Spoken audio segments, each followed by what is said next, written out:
un granjero pobre, sin educación, acusado de fraude por buscar tesoros con piedras mágicas, termina fundando una organización religiosa que hoy controla un fondo de inversión de más de 200.000 millones de dólares, lo que equivale a un patrimonio similar o más grande que el de Disney. Hoy te contaré la historia de este joven, pero primero te invito a que dejes tu like y comentes qué es lo que más te gustó o aprendiste gracias al video. Ahora sí, comencemos. En 1826, un joven granjero de 20 años fue llevado ante un juez en Nueva York. Era pobre, no tenía estudios ni influencia política. Lo que sí tenía era una reputación extraña. Algunas personas creían que podía localizar tesoros. Su nombre era José Smith, el fundador o restaurador de la Iglesia de Jesucristo de los Santos de los Últimos Días. Hoy, casi 2 siglos después, analistas estiman que el patrimonio de la iglesia que fundó supera los 200.000 millones de dólares y que ésta tiene casi 18 millones de miembros. ¿Cómo pasó un buscador de tesoros de una familia pobre a iniciar una de las instituciones religiosas más ricas? José Smith nació en 1805 en Vermont, dentro de una familia de agricultores que sufrió enfermedades, deudas y mudanzas. Como todos debían trabajar para sobrevivir, su educación formal fue escasa. Aprendió a leer, escribir y realizar matemáticas básicas, pero pasó gran parte de su juventud trabajando en la granja familiar. También creció en una región llena de nuevas iglesias. José diría después que aquella confusión lo llevó a buscar respuestas directamente de Dios. Según su relato, cuando tenía 14 años, entró a un bosque para orar y allí vio a Dios el Padre y a Jesucristo. Para sus seguidores, ese momento inició la restauración de la iglesia original de Cristo, que conlleva múltiples escenarios para este evento, según los papeles de José Smith que la iglesia publicó. José también participó en una práctica común de ese siglo. Buscar tesoros y él lo hacía mediante objetos considerados sobrenaturales. Utilizó una piedra vidente y trabajó para Josiah Stowell, quien buscaba una supuesta mina española. En marzo de 1826 compareció ante un juez acusado de alteración del orden público. Los documentos originales no sobrevivieron, así que no puede afirmarse con certeza qué fue lo que sucedió. Bueno, y acá aparece un dato que muchos miembros de la iglesia no conocen con claridad. Lo sorprendente es que la piedra vidente no desapareció de la historia de José Smith cuando dejó de buscar tesoros.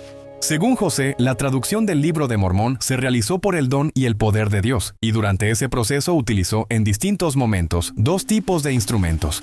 Primero estaban los intérpretes, 2 piedras transparentes colocadas dentro de una especie de armazón metálico que habían sido enterradas junto con las planchas de oro.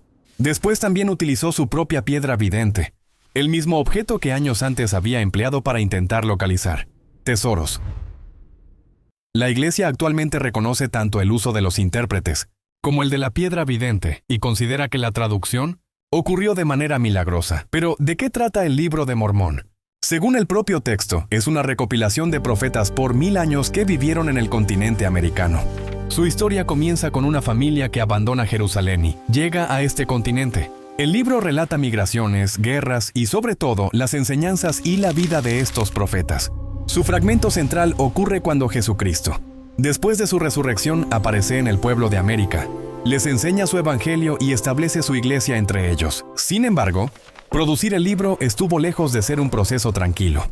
José y Emma, su esposa, tuvieron que abandonar múltiples ciudades en parte por el hostigamiento y por los intentos de otras personas de apoderarse de las planchas.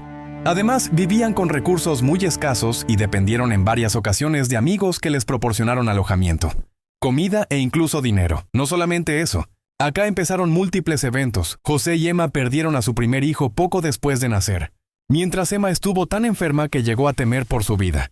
Casi al mismo tiempo, Martin Harris, uno de los primeros escribas de José, perdió las primeras 116 páginas traducidas del manuscrito. A José se le prohibió la traducción.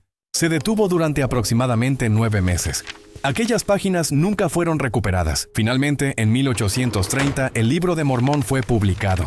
Semanas después, José y un pequeño grupo organizaron formalmente una nueva iglesia en Nueva York. José tenía apenas 24 años. El crecimiento produjo conflicto. Los primeros miembros fueron expulsados de distintos estados y finalmente construyeron un templo en Nauvoo, Illinois. Allí Joseph fue líder religioso, alcalde, juez, comandante de una milicia y candidato a la presidencia de Estados Unidos. Su poder creció, pero también las acusaciones, las divisiones internas y la oposición a doctrinas como el matrimonio plural. En junio de 1844, Después de que autoridades de Nauvoo destruyeran la imprenta de un periódico opositor, José fue encarcelado. El 27 de junio, una turba armada atacó la cárcel y asesinó a José y a su hermano. Tenía 38 años. Para sus seguidores murió como profeta y mártir. Para sus críticos fue el desenlace violento de una concentración peligrosa de poder religioso y político. La organización pudo haberse desintegrado con la muerte de su fundador, pero sobrevivió. Bajo Brigham Young, miles de miembros cruzaron las llanuras y establecieron su centro en el Valle del Lago Salado. Desde ese entonces, esta iglesia construyó una iglesia mundial y un gran imperio. Ahora tiene cientos de templos y una estructura misionera internacional, siendo una de las iglesias más famosas al día de hoy. Su crecimiento financiero siguió esta lógica. Los miembros entregan el 10% de sus ingresos como diezmo, un mandamiento que tienen de acuerdo con las enseñanzas de la Biblia. Parte de esos fondos sostiene templos, congregaciones, universidades, misiones y programas de bienestar. Los excedentes fueron reservados e invertidos durante décadas, y Ensign Peak Advisors terminó administrando una parte central de esas inversiones, teniendo un patrimonio muy sorprendente donde se estima que es aproximadamente debido a eso. En 2023, la Iglesia y la Comisión de Bolsa y Valores de Estados Unidos tuvieron un par de problemas, donde la Iglesia explicó que buscaba mantener la confidencialidad de sus reservas y terminó pagando varios millones de dólares. Y esa es la paradoja de José Smith, un hombre con poca educación formal, relacionado con poca educación y búsquedas de tesoros. Fue llamado por Dios y tradujo un libro, organizó una iglesia y murió antes de cumplir 40 años.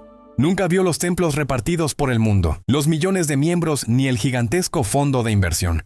Pero nos deja mucho para reflexionar que a veces la vida trata solo de intentar las cosas y algún día se convertirá en algo grande en lo que millones de personas te apoyan. Para sus creyentes, todo esto demuestra que la obra sobrevivió porque era guiada por Dios, que la guía hoy en día y que se mantiene próspera y creciendo gracias a Él. Te invito a que puedas comentar algo que te haya gustado o hayas aprendido. También puedes ver más de mis videos acá en el canal.